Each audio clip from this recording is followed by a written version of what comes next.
Oke, selamat pagi untuk kita semua. Kita ketemu lagi dalam Matematika Dasar 1. Kali ini kita akan membahas mengenai pendahuluan luas, ya, di mana dalam rangka kita akan memahami integral tentu, tapi dengan konsep luas dulu, sehingga kita nanti akan membahas juga tentang notasi sigma, kemudian menentukan jumlah yang diberikan dengan notasi sigma. Pada akhirnya kita akan menghitung luas di bawah kurva, ya, secara hampiran maupun secara eksak. Oke, nah pada saat kita mencari garis singgung, ya, gradien garis singgung yang kita cari, kita memahami bahwa di situ kita menggunakan turunan atau derivatif. Nah, sekarang pada saat kita dihadapkan pada permasalahan mencari luas daerah, maka kita akan diarahkan untuk memahami integral tentu atau definite integral. Nah, sifat luas. Ada 5 sifat luas. Yang pertama adalah luas sebuah daerah rata adalah bilangan real tak negatif. Jadi selalu positif. Luas itu selalu positif. Yang kedua, luas segi 4 adalah hasil kali panjang lebar, ya, yang satuannya sama dan akan menghasilkan luas dengan satuan persegi. Misal, suatu persegi panjangnya 2 cm, lebarnya 3 cm, maka luasnya nanti adalah panjang kali lebar, yaitu 6 cm persegi. Oke, yang ketiga, daerah-daerah yang sama dan sebangun mempunyai luas yang sama. Yang keempat, luas gabungan dua daerah yang berhimpit dengan jumlah luas kedua daerah tersebut adalah sama dengan jumlah dari kedua daerahnya, ya. Kemudian yang kelima, jika sebuah daerah berada dalam daerah kedua, maka luas daerah pertama lebih kecil daripada atau sama dengan luas daerah kedua. Contoh, di sini ada persegi, di dalamnya ada lingkaran, maka luas lingkaran itu lebih kecil, bisa juga sama dengan luas persegi. Ya, kalau ini pasti lebih kecil.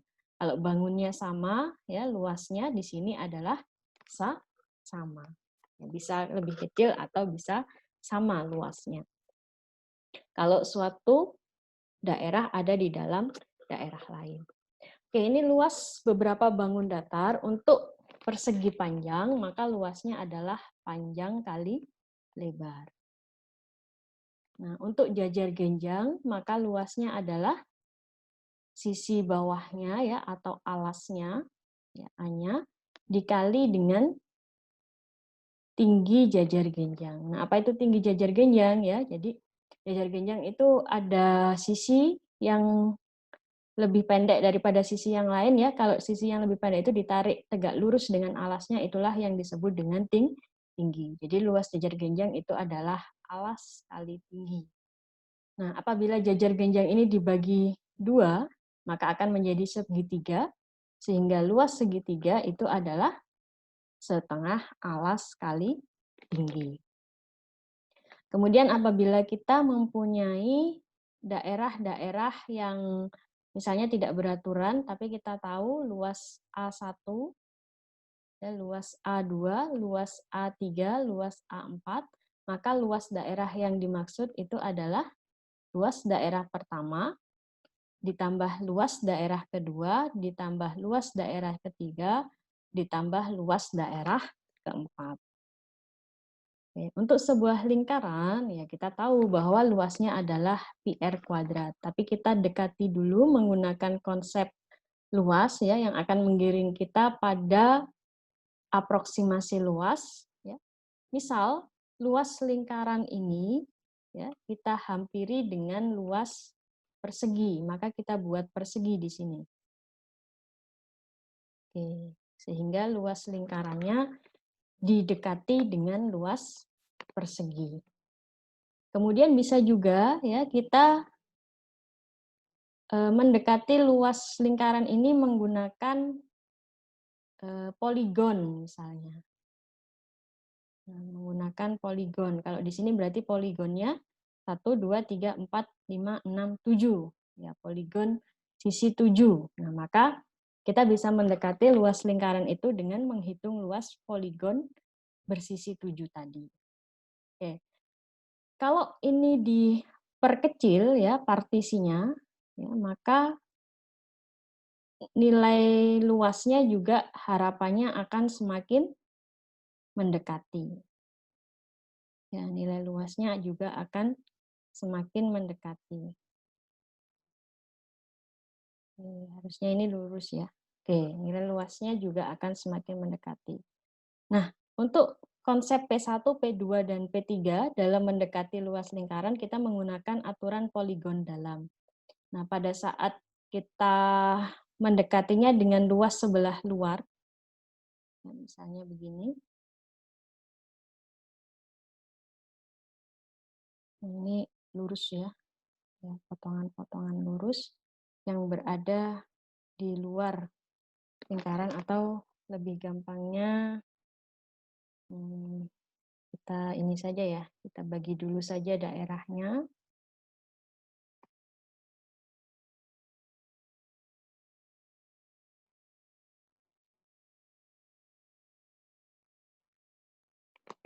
Ya, kita bagi misalnya di sini menjadi beberapa bagian yang sama.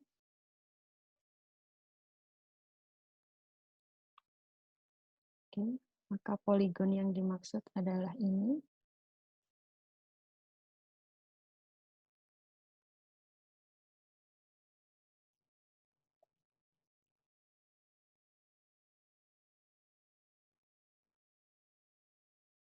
Oke, dan itu merupakan poligon luar ya. Ada selisih antara lingkaran dengan bagian luas poligon luarnya ya, cuman selisihnya sangat sedikit. Nah, ini di sini kita menggunakan konsep poligon luar. Kita menggunakan P4.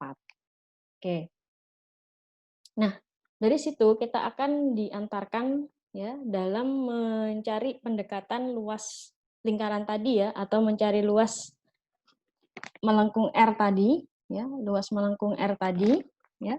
Kita bisa menggunakan 4 langkah. Yang pertama adalah mengaproksimasikan R, yang mengaproksimasikan R oleh N segi 4 ya, N ini tadi ya, N juring tadi dengan N segi 4 yang diambil bersama-sama mengandung R, menghasilkan poligon luar ya, atau terkandung di dalam R yang menghasilkan poligon dalam. Nah, kalau misal ini kurvanya beda ya, kita pakai kurva beda yang mungkin lebih mencerminkan ini ya.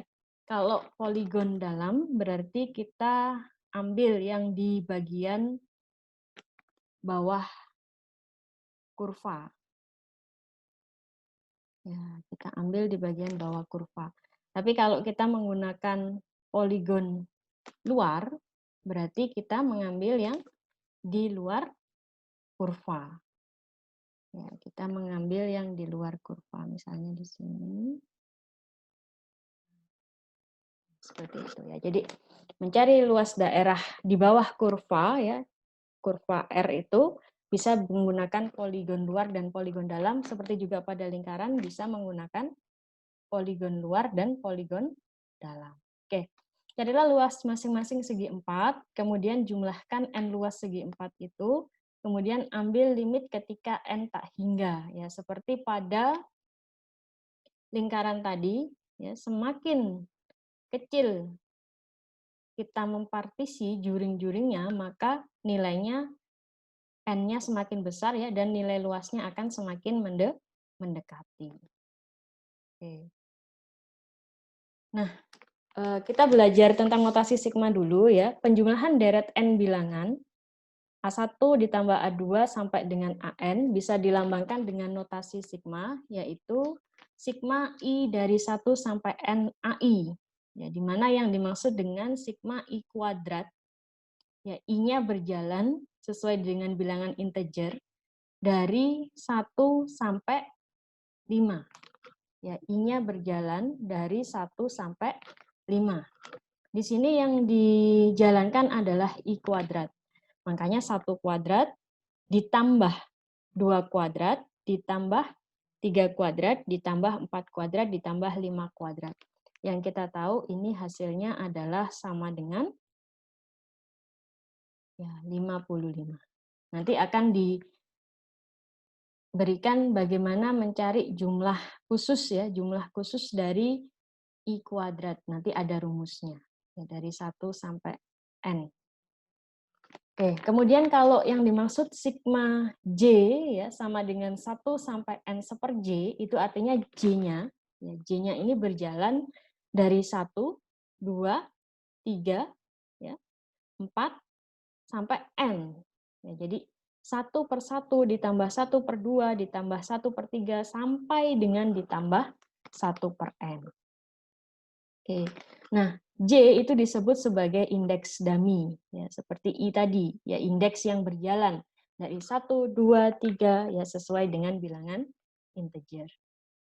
Oke, nah sigma itu punya sifat kelinearan, artinya suatu sigma itu bisa dikalikan dengan konstanta, misal sigma 3 kali I.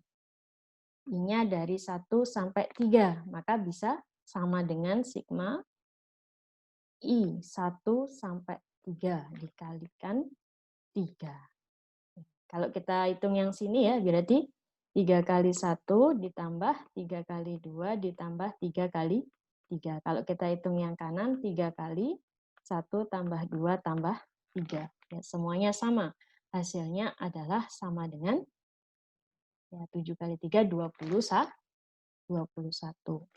Nah, yang kedua, jika ada dua buah sigma ya, dua buah sigma ya, misalnya sigma AI dan ditambah sigma BI itu juga sama dengan sigma AI ditambah BI.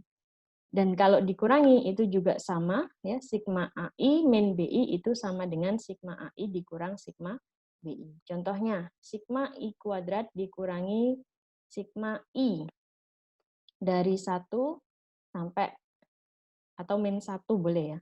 Dari min 1 sampai 2. Nah, berarti untuk yang ini bisa kita hitung dulu ya, I kuadratnya, baru kemudian dijumlah dengan ya yang bukan dijumlah ya, dikurang ya, min. Dikurang dengan I-nya. Oke, maka ya di situ kita akan dapatkan ya min 1 kuadrat sama dengan 1, 0 kuadrat sama dengan 0, ya, 1 kuadrat sama dengan 1, ya, 2 kuadrat sama dengan 2.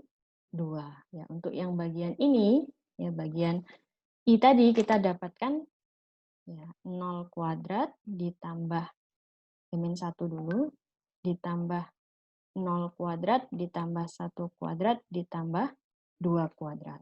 Nah, untuk yang bagian I, kita dapatkan min 1 tambah 0 tambah 1 tambah 2. Oke, silakan dihitung hasilnya. Oke, jumlah menurun. Nah, kita sudah tahu sifat-sifat dari sigma, bahwa sigma itu bisa dikalikan konstanta. Ya, sigma juga bisa digunakan untuk penjumlahan dan pengurangan. Ya. Di dalam jumlah menurun, ya, dengan kita menguraikan sigma, kita kadang-kadang menemukan pola bahwa suku-suku yang dijumlahkan itu akan saling meniadakan. Contoh pada sigma AI tambah 1 dikurang AI untuk I-nya 1 sampai N. Ya, pada saat kita jalankan operasi ini, maka kita akan dapatkan A1 tambah 1 min A1 ditambah A2 tambah 1 min A2 ditambah A3 tambah 1 min A3 dan seterusnya sampai dengan AN tambah 1 min AN.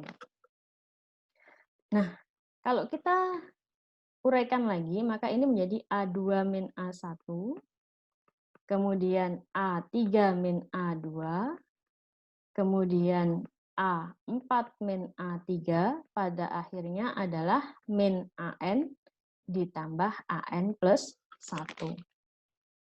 Oke, di sini ada bilangan yang positif dan negatif ya, contohnya A2. Kemudian A3, A4 nanti juga akan dikurangi di sini ya, AN juga nanti akan dikurangi di sini. Maka yang terakhir adalah tinggal min A1 ditambah AN plus 1. Nah, inilah yang disebut dengan jumlah menurun, atau pada akhirnya kita bisa menyatakan ya sigma I sama dengan 1 sampai N, AI tambah 1 min AI itu adalah sama dengan AN plus 1 dikurangi sorry, ini N ya. Ini I1. Jadi pada akhirnya kita tidak ada variabel I lagi, tapi itu akan menjadi jumlah keseluruhannya adalah sama dengan AN plus 1 dikurang A1 dengan menggunakan konsep jumlah menurun. Nah, sekarang coba dicari ya, berapakah jumlah ya, berapakah rumus yang lebih sederhana daripada sigma ya, I tambah 1 kuadrat dikurang I kuadrat. Ya, I-nya dari 1 sampai N. Nah, coba ini dicari dulu menggunakan jumlah menurun ini. Ya, sigma I tambah 1 kuadrat dikurang I kuadrat dari 1 sampai N. Oke. Nah, seperti yang tadi ya, kita sigma I sama dengan 1 sampai 5 dari I kuadrat kita dapatkan adalah 55. Ternyata sigma untuk I kuadrat dan I pangkat 3, serta nanti I pangkat 4 juga, itu ada rumus jumlah khususnya. Nah, untuk bilangan yang sigma dari 1 sampai NI, yaitu jumlah akhirnya itu adalah N dikali N plus 1 dibagi 2. Sedangkan untuk I kuadrat, dari 1 sampai N, sigmanya itu nanti akan menghasilkan N ya, dikali N plus 1 ya, dikali 2N plus 1 dibagi 6. Oke, coba kita buktikan ya dari yang I kuadrat 1 sampai 5 tadi. N-nya adalah 5. 5 tambah 1, 6. 2 kali 5 adalah 10, ditambah 1 berarti 11. Ya, dibagi 6. Ya, benar. Ternyata jumlahnya adalah 55. Ya, itu merupakan rumus khusus ya, rumus jumlah khusus. Nah, untuk I pangkat 3, jumlahnya itu adalah N dikali N ditambah 1 dibagi 2 kuadrat. Nah, sedangkan untuk I pangkat 4, itu adalah 1 pangkat 4 ditambah 2 pangkat 4 dan seterusnya sampai N pangkat 4. Jumlahnya adalah N, N tambah 1, 2N tambah 1, 3N kuadrat, ditambah 3N min 1, dibagi dengan 30. Ya, jadi ada jumlah khusus dari I itu adalah N dikali N plus 1 per 2, untuk I kuadrat N dikali N plus 1 dikali 2N plus 1 per 6, untuk I pangkat 3 N dikali N plus 1 per 2 kuadrat, untuk I pangkat 4 N dikali N plus 1 dikali 2N plus 1 dikali 3N kuadrat plus 3N min 1 dibagi 30. Yaitu jumlah khusus yang akan kita pakai nanti pada saat mencari luas daerah di bawah kurva. Oke. Nah, mengenai luas daerah di bawah kurva, ada 5 langkah yang kita pakai ya. Misalkan kita ingin menghitung luas daerah di bawah kurva dari Y sama dengan Fx, di mana dalam selang AB. Ya, langkah-langkahnya ya, pertama gambar grafik Fx-nya dulu. Kemudian membagi selang AB ya, sebanyak N selang yang sama panjangnya membentuk N persegi panjang. kemudian menghampiri luas yang dimaksud dengan luas N persegi panjang. Ya. Contoh di sini kurvanya seperti ini tadi ya. Kita pakai poligon dalam. Oke, kita bagi daerahnya, misalnya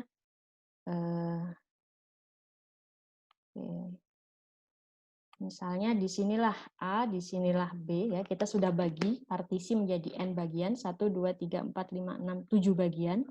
Ya, menjadi N-nya sama dengan 7 ya. Kemudian di sini adalah LN-nya ya. Jadi lebih tepatnya ini L3 ya. Di sini ada L1, L2, L3, L4 sampai dengan L7. Nah, kemudian ini ya kita mengubah LN ya, jumlah LN ya menjadi sesuai dengan jumlah rumus khusus yang ini tadi. Nah, kemudian kita menggunakan limit N cukup besar atau N menuju tak hingga untuk mencari AR. Ya. ARN tadi adalah masih per masing-masing. Kalau sudah AR berarti secara keseluruhan. Nah, lakukan pendugaan nilai luas sesuai dengan hasil limit nomor 4. Oke, contoh ya, kita punya kurva X kuadrat di dalam selang 0 sampai 1. Nah, tentukanlah luas menggunakan poligon luar. Kita gambar dulu kurvanya. Ya, ini adalah 0, ini adalah 1. Oke. Nah, kurva X kuadrat adalah seperti ini. Ya. Berarti ini kira-kira daerah yang ingin kita cari luasnya, ya, X kuadrat. Oke. Nah, kalau menggunakan poligon, ini poligon dalam dulu ya. Ini kasusnya poligon dalam dulu. Ini poligon dalam dulu. Saya coret saja.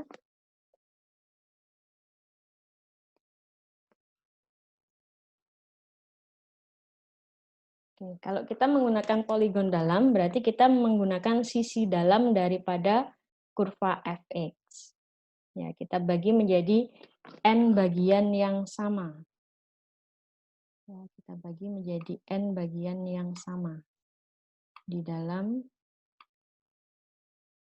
kurvanya. Ya, misalnya ilustrasinya seperti ini.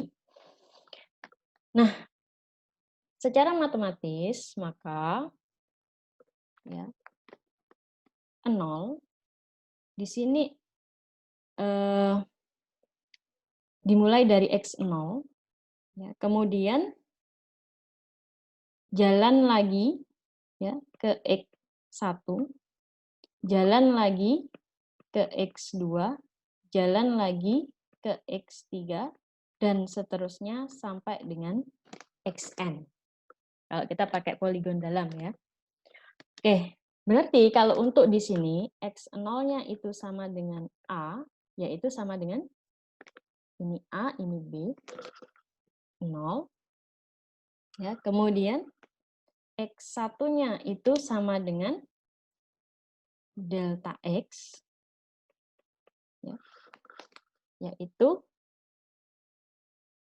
oke, kita ini dulu ya, selangnya adalah 0 sampai 1, gitu kan. Nah, kalau selangnya adalah 0 sampai 1, berarti B min A-nya adalah sama dengan 1 kurang 0, sama dengan 1. Ya, ini jaraknya adalah 1, berarti delta X-nya adalah 1 dibagi dengan N. Nah, untuk X2 bagaimana? Ya, X2 itu adalah sama dengan ya, X2 dikurangi X0 gitu kan. Ya, sama dengan 2 kali akar X. 2 kali delta X sama dengan 2 kali seper N. Nah, untuk XI bagaimana?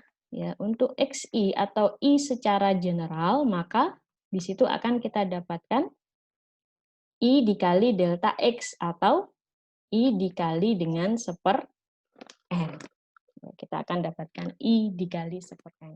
Nah, dari XI kita akan dapatkan XN, gitu kan. Nah, XN-nya apa? Nah, xn-nya ya sesuai dengan pola I tadi. Xn sama dengan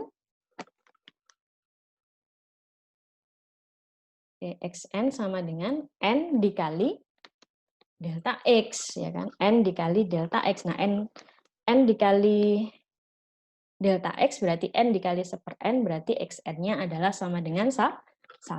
Ya, ini adalah xn. Ya, 1 ini adalah xn. X0-nya tadi adalah 0. Kenapa? Karena batas dari kurvanya adalah 0 sampai 1.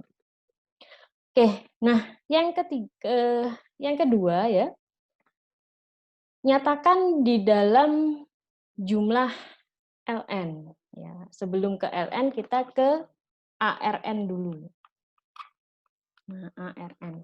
Nah, apa itu ARN? Ya, luas dari poligon-poligon tadi. Ya, luas dari satu poligon itu seperti apa? Nah, luas dari poligon itu adalah sama dengan F panjang kali lebar ya, X0 ya, dikali dengan delta X. Kemudian F X1 dikali dengan delta X. Kemudian F X2 dikali dengan delta X dan seterusnya sampai dengan F Xn dikali dengan delta X. Ya, sampai dengan F Xn dikali dengan delta X. Nah, sekarang ya, fungsinya apa? Nah, fungsinya yang kita pakai tadi itu adalah sama dengan X kuadrat. Nah, kalau Fx0 berarti apa? Ya, berarti sama dengan X0 kuadrat. Kalau Fx1 berarti X1 kuadrat. Oke. Nah, kita nyatakan saja secara umum, berarti ini adalah sama dengan Fxi ya, dikali delta X, sigmanya itu berjalan dari 0 sampai dengan N. Ya, sigmanya berjalan dari 0 sampai dengan N. Ya, makanya pada saat 0, delta X-nya tadi 1/n ya, atau kita nyatakan saja, ya 1/x-nya itu adalah, delta X-nya itu adalah 1/n dikali F XI, I-nya dari, ya, I-nya dari 0 sampai, ya, I-nya dari 0 sampai N. Ya, jadi ini ya 1/n, ya 0 kuadrat karena fungsinya adalah X kuadrat, ya 1/n kuadrat, ya 2/n kuadrat, 3/n kuadrat, nah sampai terakhir adalah N-1 dibagi N kuadrat. Oke. Nah, perhatikan bahwa persamaan dari langkah 2 ya dapat dihampiri, ya dapat dinyatakan lagi, ya kita tahu bahwa ini tadi akan merujuk kepada, karena fungsinya X kuadrat ya, 1/n sigma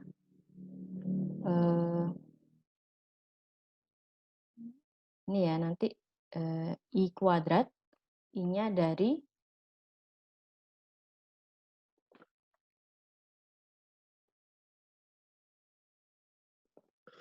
Oke, ada beberapa yang perlu dikoreksi ya, karena kita menggunakan poligon dalam, maka dimulai dari 0, dan berakhirnya bukan di N, tapi berakhirnya adalah di N-1, ini juga berakhirnya di N-1. Nah, kita sudah uraikan tadi, ya kita sudah uraikan tadi, bahwa ini ya, XI itu sama dengan I dikali delta X, ya, di mana delta X-nya itu adalah 1/n, sehingga kita dapatkan bahwa XI itu adalah I per N. Ya, XI adalah I per N. Oke, nah, seperti yang tadi ya, ini berakhirnya bukan di Xn, tapi berakhirnya adalah di Xn min 1. Ya, xn-1 itu, ini xn benar, xn adalah sama dengan 1, xn-1-nya di sini. Nah, xn-1-nya di sini. Jadi, panjang kali lebar itu artinya panjangnya ini, ya lebarnya delta x ini. Ini satu poligon. Bisa dilihat di poligon-poligon yang lain.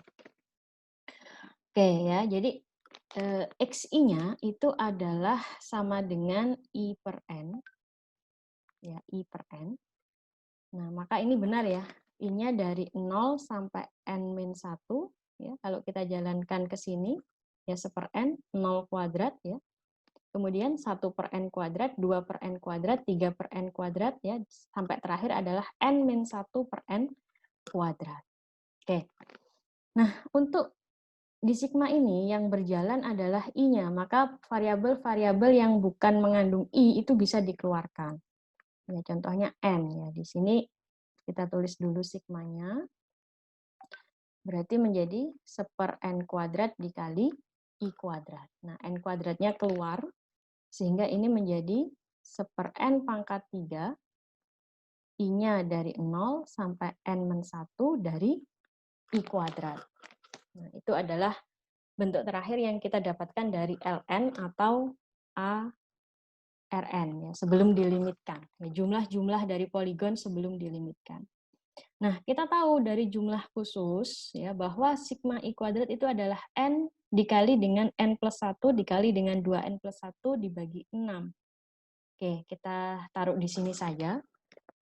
Ya, sigma I kuadrat itu adalah n dikali n plus 1 dikali 2n plus 1 dibagi 6. Sedangkan yang kita cari adalah sigma I dari 0 ya, sampai n-1.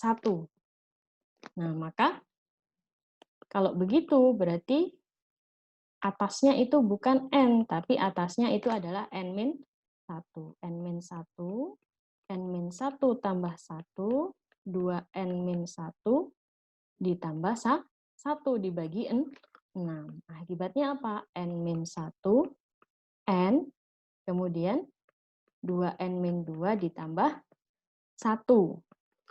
Nah, n-1 dikali n dikali 2n-1 dibagi 6. Nah, kalau kita ini ya, jadi n-1 dikali n dikali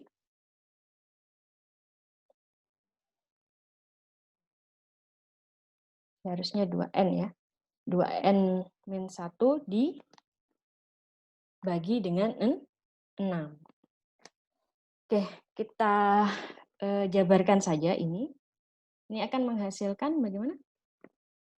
N kuadrat min n dikali dengan 2n min 1. Ini difaktorkan ke sana, ya. Akan menghasilkan 2n.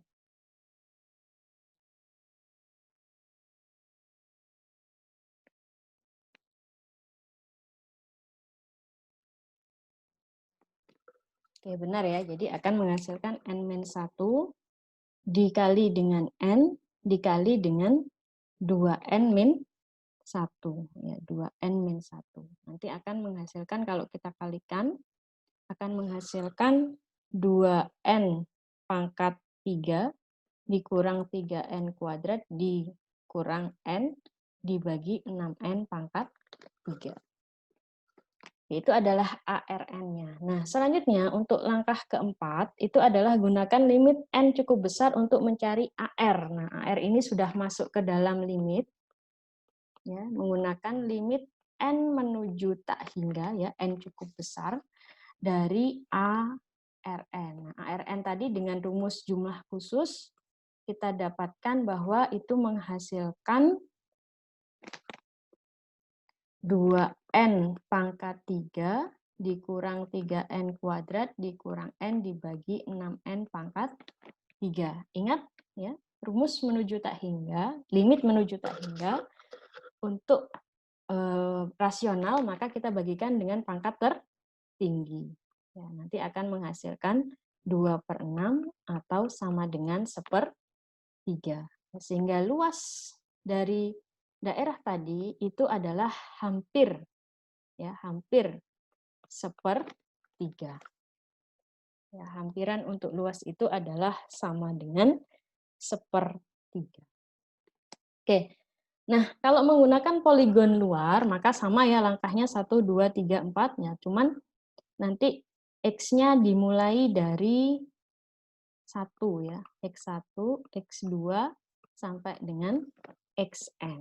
Nah, silahkan dicoba dulu. Oke, itu saja yang bisa saya sampaikan. Ini sebagai latihannya. Ya, silakan dikerjakan dengan poligon luar dan poligon dalam. Oke, nanti akan kita ketemu dalam sesi tanya jawab. Oke, terima kasih dan sampai jumpa di lain kesempatan.